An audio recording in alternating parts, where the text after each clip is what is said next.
It's high time we delve into why the upcoming installment might just be the finest Bridgerton season yet. There's plenty to unravel, from significant drama surrounding Queen Charlotte if King George doesn't return, to some encouraging news about future seasons from the series author, however. There's a complicated scenario with the show's 8th-season strategy that could influence Francesca's storyline. So let's break down everything we know regarding Bridgerton's 4th season and what's on the horizon. Let's start with what we understand about Bridgerton's intentions beyond the 4th season. Julia Quinn, the novelist of the series, recently provided an update on the show's future. The 4th season was officially confirmed in April alongside the 3rd season and has since premiered on Netflix in 2 sections earlier this year. Delving further into Penelope's narrative, Quinn mentioned in an interview that there's certainly more to come following the 4th season. She emphasized how amazed she has been by the Bridgerton team's dedication and careful planning in adapting the novels. Her exact words were that one of the most exciting aspects when the series was first purchased was that it was evident that they had already put much thought into it. They had to go through everything and determine which figures would be included and which ones wouldn't. And it was apparent they had a long-term vision, considering all the books. So yes, there are plans beyond the 4th season. But naturally, those plans could always shift, while Julia Quinn was cautious about confirming anything after the 4th season, acknowledging that plans could change. It's obvious she's optimistic about the show's future. Her reluctance likely stems from the fact that Netflix hasn't yet officially announced the 5th season, with the 4th season still in development.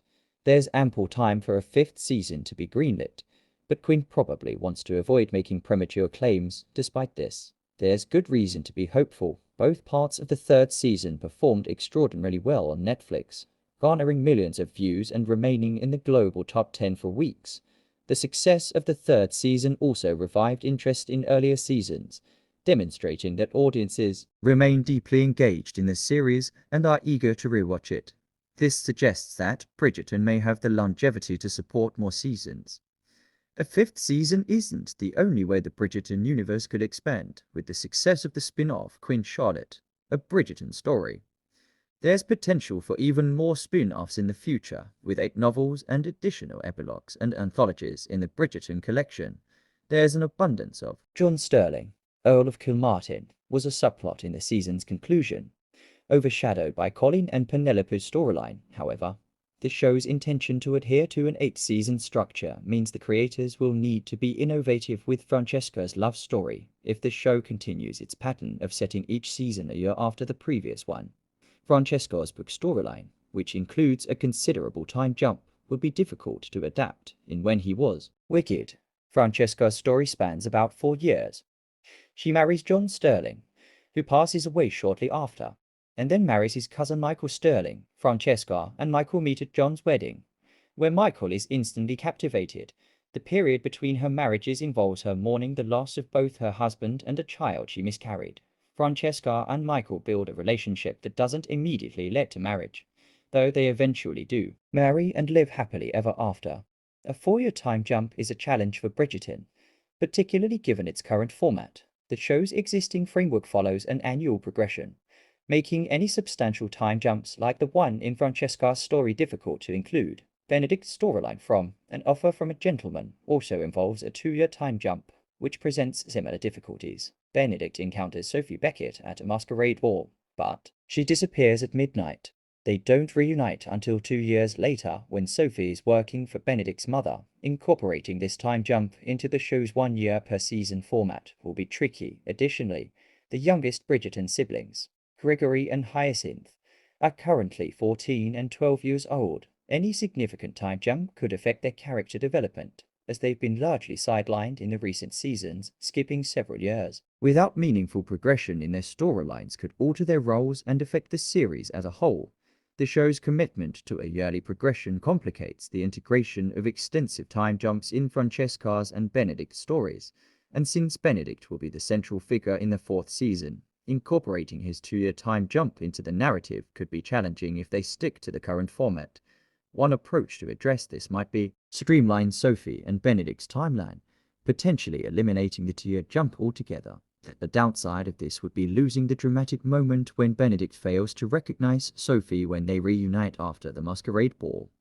However, This adjustment could allow for more focus on Benedict's pursuit of Sophie, possibly leading to a reunion at Penwood House, rather than the book's complications involving Sophie's stepmother and stepsisters for Francesca. The show could handle her 4-year time jump by featuring John's death and her subsequent mourning in the 4th season. Francesca's arc could revolve around her grappling with her husband's death and then taking control of the Kilmartin estate. Whichever path they choose, Bridgerton's current year-by-year structure will encounter considerable challenges. More flexibility with the timeline could help incorporate the 4-year jump into Francesca's story while remaining faithful to Quinn's novel. The show has already demonstrated its willingness to make significant changes, such as turning Michael into Michaela Sterling by taking a similarly bold approach to the timing of Benedict's and Francesca's stories. Bridgerton could remain true to the source material while fitting it into its 8-season plan. On the other hand, if Francesca doesn't end up as the lead in the 4th season, a spin-off could be an excellent alternative, with Francesca and Eloise off in Scotland. We might see less of them in the main series. A standalone spin-off focusing on their adventures could be a fantastic way to explore Eloise's search for knowledge and Francesca's complex relationships with John and Michaela. This could also help establish the dynamics that will be essential for Francesca's future storylines. Nevertheless, a spin-off isn't the most likely outcome at this stage. It's more likely that the 4th season will include occasional updates on the sisters' lives in Scotland, while their screen time may be limited. Their storylines will still be woven into the season, of course. Francesca could still become a central character in the 4th season with Bridgerton. You never quite know what to expect with the series' unpredictable nature. It's always thrilling to speculate on how things might unfold. If Francesca does receive a prominent role in the 4th season, it could shift the season's focus and bring new dimensions to the overall narrative. This could mean a more in-depth exploration of her character and her relationships, which would certainly add excitement for fans. Conversely, if Francesca isn't the main focus, we could see more of the show's ensemble cast, possibly exploring fresh storylines and dynamics. This approach could also offer new perspectives and keep the series interesting for longtime viewers, whether through a spin-off or within the main series. Francesca and Eloise's journey will likely continue to captivate audiences. The key will be how Bridgerton balances these evolving narratives while maintaining its signature charm and drama. Whatever the outcome, it's evident that the show's creative team is committed to keeping the series dynamic and engaging. So what are your opinions? Do you think a spin-off centered on Francesca and Eloise's adventures would be a success? Or would you prefer to see their stories integrated into the main series? Share your thoughts in the comments below. And that wraps up today's video. Thanks for tuning in, and we'll catch you in the next one. Your suggestions for future videos are always appreciated in the comments below.